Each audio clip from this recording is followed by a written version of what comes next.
2, 1. Ahoy, everyone. This is David Eugene Perry in the Zoom room with longtime friend and colleague, and truly, without exaggeration, one of the world's foremost experts in travel and hospitality trends, especially in the large meeting space. Please welcome to the Zoom room, David Kliman. David, how are you? Ahoy, very nice to be with you, David. And before we start, a very happy birthday to you today. Oh, thank you.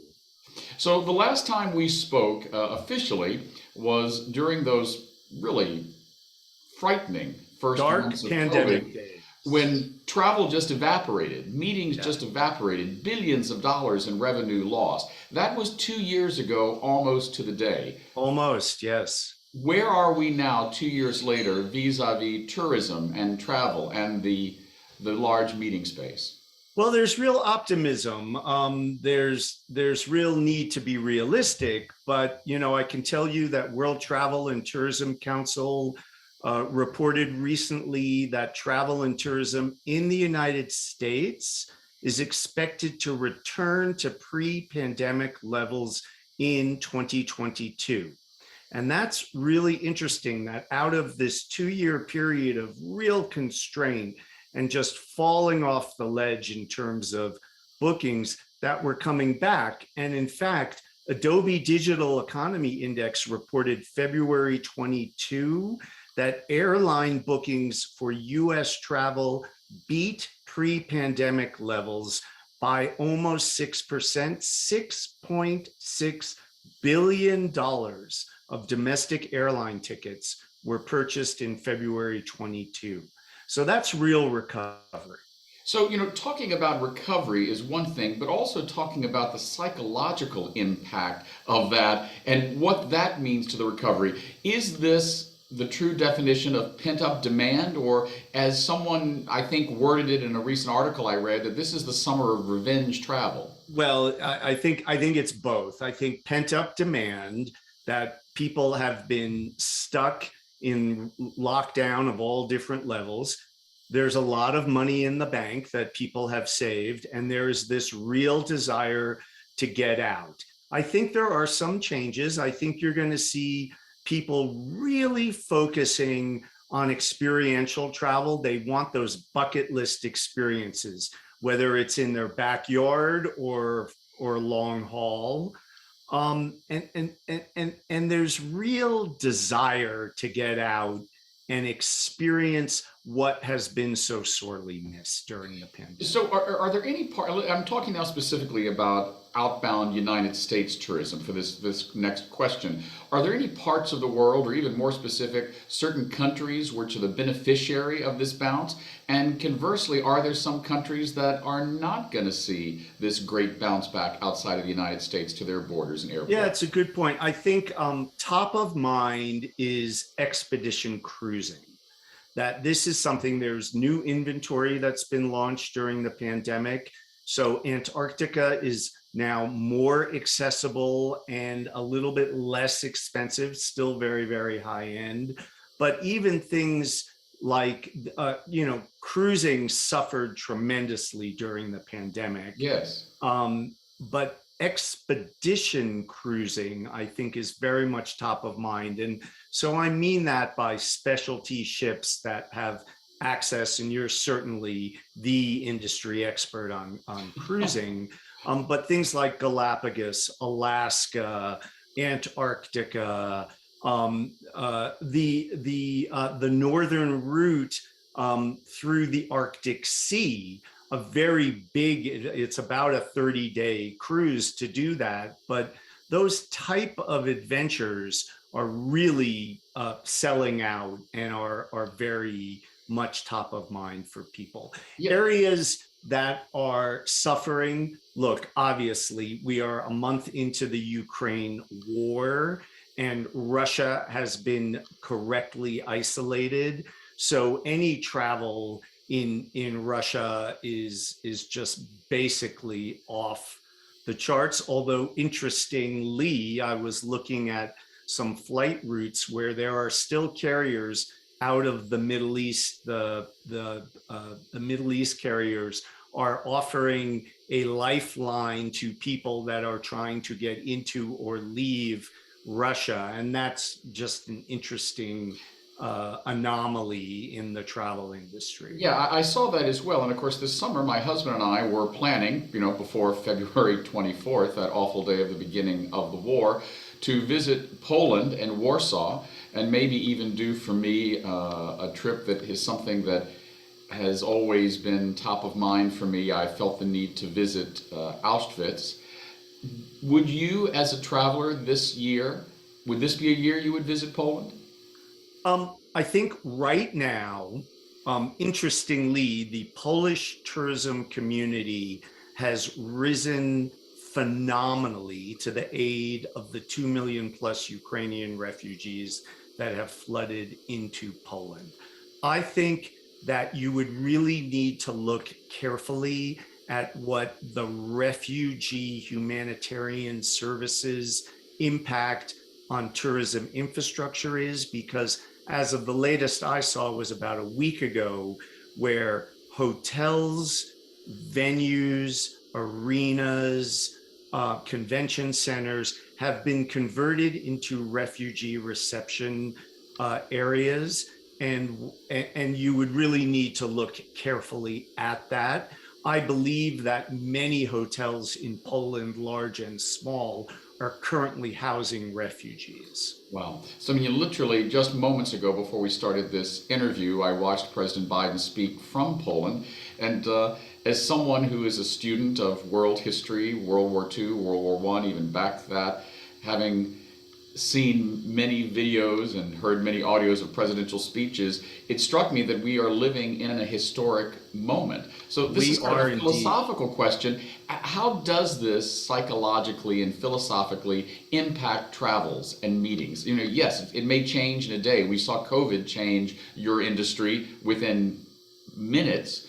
What is, if you could put a finger in the air or, have a crystal ball, how do you see this playing out as far as the real economics of meetings in Europe and travel to Europe from the US? Yeah, I think that the Ukraine war has amplified the need for flexibility that COVID taught us. Meetings are back. They're not fully recovered. I don't think you're going to see full meeting and event recovery until probably 2024 or 5. However, meetings are back. I'm traveling to Frankfurt for IMEX the end of May, and I am full speed ahead. However, I'm going to monitor and I'm going to be flexible. I really do not expect, and I certainly hope, that Putin's war doesn't impact a meeting taking place in Frankfurt. But we have learned through COVID and through the Ukraine war that we have to expect the unexpected. So stay informed, be aware, read real news. But I believe that you're going to see meetings and conventions in Europe continue to revive and take place, but with full knowledge of world events. So let's talk a little bit about what's going on right now, this moment in the United States. You just got back from South by Southwest, or as it is commonly referred to, South by. South by, indeed. Yeah, for people who may not be familiar with that just epic happening, give us a little bit of a history lesson. Where did it come from? What was the impact of COVID on South by? And what was it like being there for you just a few days ago for the first time in 2 years? Yeah, so South by Southwest has been taking place in Austin for more than 30 years. I believe it's 35, but don't quote me. Started as a small music and film festival that morphed very quickly into a global business, film, music, art, creative, technology festival. I was last there in 2019. Well over 100,000 people in attendance over, I think it's a 12 or 13 day period. And there's sections. There's a film section, a technology, a business, economic, music section of those 12 days. And I was there March 14 to 17 during the business and technology section. They are forecasting, I haven't seen final numbers, but about 50% attendance of what had been pre-pandemic. It was vibrant. It was electric. The airport was full. The city was full. Full COVID compliance. You must have had. You must be fully vaccinated in order to pick up a badge. They had a mask mandate indoors that was evolving. It wasn't fully adhered to because the mandate was changing while we were there, but it was very COVID compliant. A lot of things taking place outdoors. So the impact of COVID was that in 2020, South by, which takes place in March, was one of the first meetings that canceled in real time. Yeah, I remember They were reading when the NBA canceled and South by canceled. That's when I said, "This is serious." Yeah, they were literally loading into the convention center and hotels when the governor pulled the plug on events in Texas. So they canceled 2020. They were virtual in 2021, and they were full speed ahead in a COVID compliant, robust fashion. I mean, I heard Secretary of Transportation Pete Buttigieg speak in person. The Secretary of the Interior spoke. Business leaders, Mark Zuckerberg spoke. It was inspirational, and I think a real look to the future. I also saw some breathtaking technology that was quite amazing. Well, let's talk a little bit about that in our last few minutes. Let's Yeah. first ask, what sort of technology are you seeing? And was it a direct result of COVID, or did COVID just kind of speed it along? And then, because you are the master of stats, I depend upon you to get my best information. What are some of the stats and figures that we're seeing about the recovery and the bounce back out of COVID as we get into 2022? Yeah, I mean, if you look at domestic airline bookings, $6.6 billion was spent in February just on US domestic air travel. That's 6% more than over the last 3 years. Fares are up about 5%. That lags over inflation, but early data shows that these trends will probably carry on through March of 2020. So in terms of how technology is morphing into today, I think you're going to see a lot more automation in the travel experience. Check in at an airport, Right. where there have always been, well, not always, but for the past many years, there have been kiosks to check in, to scan your boarding pass, to print a bag tag. I think you're going to see a lot more of that. Arizona, where I now live, is the first state in the country where you can load your Arizona state driver's license and go through TSA security using Apple Wallet on your iPhone, only iPhone, not Android. I think you're going to see a lot more of that. There were robots delivering room service and housekeeping products at the hotel I stayed at in Austin during South by. And that was not a South by product. That was a hotel product. And it's Right. not the first time I've seen one of these delightful little robots deliver a pot of coffee or some soap or towels or toothpaste. You're going to see a lot more of that. So let's talk a little bit about one very specific metropolitan area that you know well, and I know because of your work with the San Francisco Travel Association and then other entities in San Francisco, where of course we still have our office, 36 years there.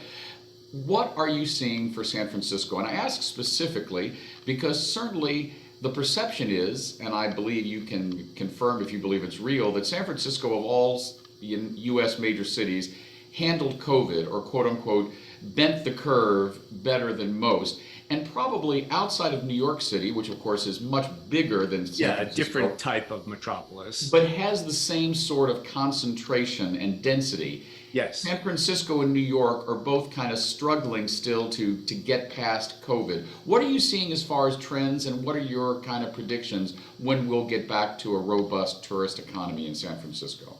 Yeah, to your point, Mayor Breed and the San Francisco political and business community did a world-class job in anticipating the impact of COVID and taking preemptive action that saved lives. San Francisco is 49 square miles and one of the densest populated cities in the United States, despite the fact that it, unlike New York, doesn't have millions of people living in those 7 by 7 square miles. But the impact on the tourism community, the meetings community in San Francisco has been profound. It is coming back. There have been major events that have taken place in Moscone Center in the last couple of months, and there are more on the horizon. But let's be clear and honest, it is not at pre-pandemic levels. And it will probably not be until 2024 that we are returning in San Francisco to pre-pandemic business travel and meeting and event levels. I hope I'm wrong. I hope it's sooner, but that is the reality. So, David, for my last question, our last few moments, I want you to be philosophical. How has Please. your life, professionally, but also personally, I want to say changed, but evolved because of COVID?